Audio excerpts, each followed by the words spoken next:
پاکستان نے بدلتے وقت کے ساتھ جدید ٹیکنالوجی حاصل کر کے اپنے دفاع کو مضبوط بنایا ہے۔ پاکستان کی دفاعی صلاحیت پر ایک نظر ڈال رہے ہیں ہمارے ساتھی اینکر فہد خان۔ پاک فوج ملک کی دفاع سے کبھی غافل نہیں اور اسی لیے اس نے ہر شعبے میں وقت کے ساتھ ساتھ ترقی کی ہے۔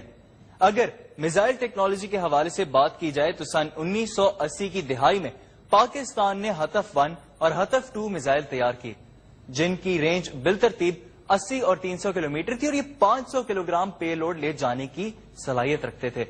2 سال بعد یعنی کہ سن 1982 میں ہتف 1A کی رینج 100 کلومیٹر کر دی گئی اور سن 1997 میں ہتف 3 کا تجربہ کیا گیا۔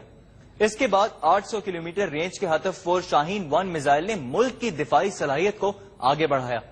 بعد ازاں 2000 کلومیٹر رینج کے شاہین 2 کا کامیاب تجربہ کیا گیا اور سن 1982 میں ہی 1500 کلومیٹر رینج کے حامل بیلسٹک میزائل غوری کا کامیاب تجربہ کیا گیا، جس کے بعد 2500 کلومیٹر رینج کے غوری 3 کا تجربہ ہوا اور سن 2008 میں نیوکلائی صلاحیت کے حامل میزائل غزنوی نے دفاعی صلاحیت میں زبردست اضافہ کیا۔ اس کے بعد آنے والے سالوں میں کروز میزائل بابر اور عبدالی کے تجربات نے پاک فوج کی طاقت میں مزید اضافہ کیا۔ پاک فوج فضائی سرحدوں کی حفاظت کے لیے ہر لمحہ تیار ہے اور اس شعبے میں بھی خود کفالت کی طرف گامزن ہے۔ پاکستان کے ماہر انجینئرز نے چین کے بنے ہوئے F-7P طیاروں میں 37 تبدیلیاں کر کے اس کی کارکردگی میں غیر معمولی اضافہ کیا۔ ایروناٹیکل کمپلیکس کامرا میں تیار کردہ لڑاکا بمبارہ طیارہ JF-17 تھنڈر کارکردگی کے لحاظ سے F-16 کے ہم پلہ قرار دیا جاتا ہے۔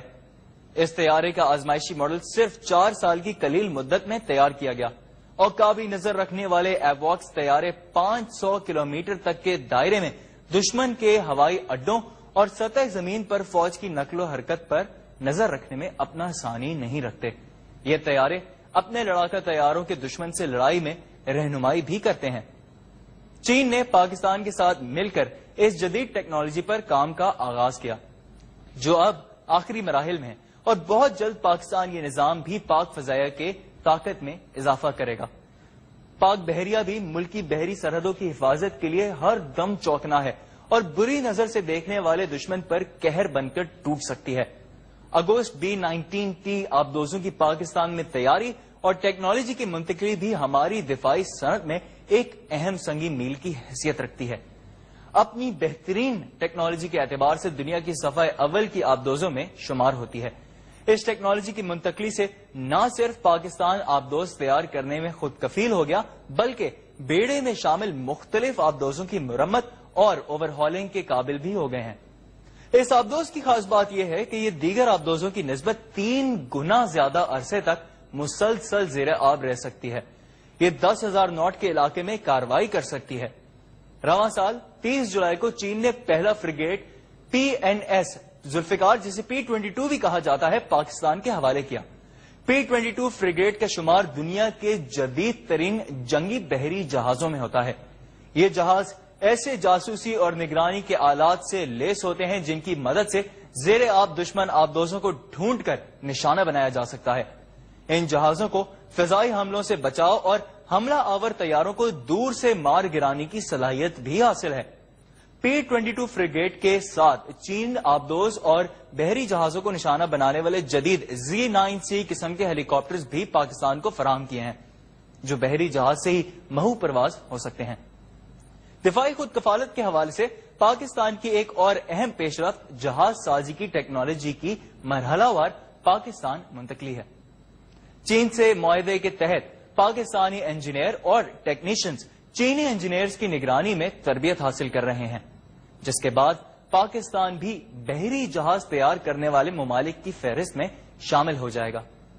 زمینی حربی ہتھیاروں کی بات کی جائے تو اندرون ملک تیار کردہ الخالد اور الجرار ٹینک پائیداری اور صلاحیت میں بین الاقوامی معیار کے حامل ہیں۔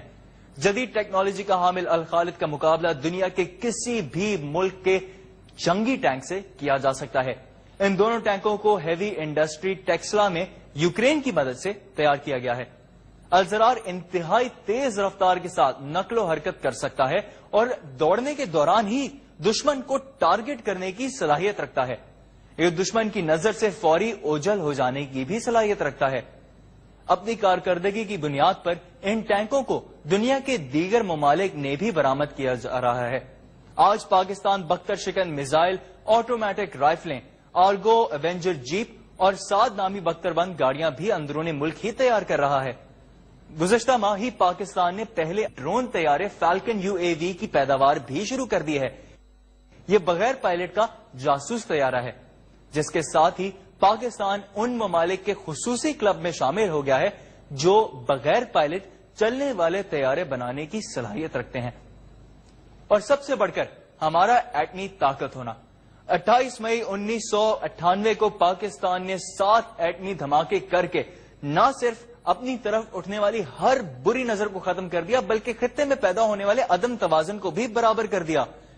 ان 7 دھماکوں کے بعد پاکستان دنیا کی 7 بڑی ایٹمی طاقتوں کے ہم پلہ ہو گیا اور دنیا کو یہ باراور کرا دیا ہے کہ کوئی ہماری طرف کبھی میلی آنکھ سے نہ دیکھے۔ ان سب صلاحیتوں سے پاکستان کا دفاع نہ صرف ناقابل تسخیر بنا ہے، بلکہ پاکستان کو امن کے ساتھ رہنے میں مدد ملی ہے۔